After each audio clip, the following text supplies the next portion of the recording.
ഈ വർഷം യിൽ നിന്ന് നാടുകടത്തപ്പെട്ടത് 1469 ഇന്ത്യൻ പ്രവാസികളെ. യിൽ കഴിഞ്ഞ 5 വർഷത്തിനിടെ ഏറ്റവും കൂടുതൽ പേരെ നാടുകടത്തിയത് ഈ വർഷമാണ്. 2021 മുതൽ 4000 പേരെയാണ് ഇവിടെ നിന്നും നാടുകടത്തിയത്. 2024 899 പേരെയും 2023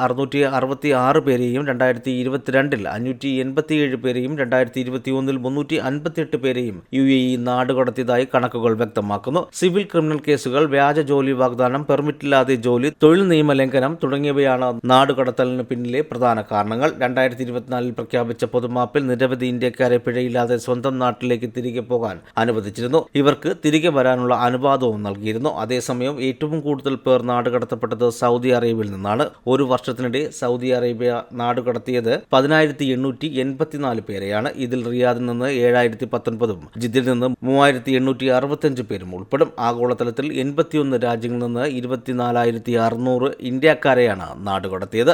കേന്ദ്ര വിദേശകാര്യ മന്ത്രാലയം രാജ്യസഭയിലാണ് ഇത് സംബന്ധിച്ച കണക്കുകൾ പുറത്തുവിട്ടത്. പ്രസിഡന്റ് ഡൊണാൾഡ് ട്രംപിന്റെ എമിഗ്രേഷൻ നിയമങ്ങൾ കർശനമാക്കിയെങ്കിലും യുഎസിൽ നിന്ന് വർഷം തിരികെയെത്തിയത് 3,812 ഇന്ത്യക്കാരാണ്. വിസ കാലാവധി കഴിഞ്ഞതും വ്യാജ തൊഴിൽ വിസയിൽ തങ്ങിയവരുമാണ് നാടുകടത്തപ്പെട്ടവരിൽ ഭൂരിഭാഗവും.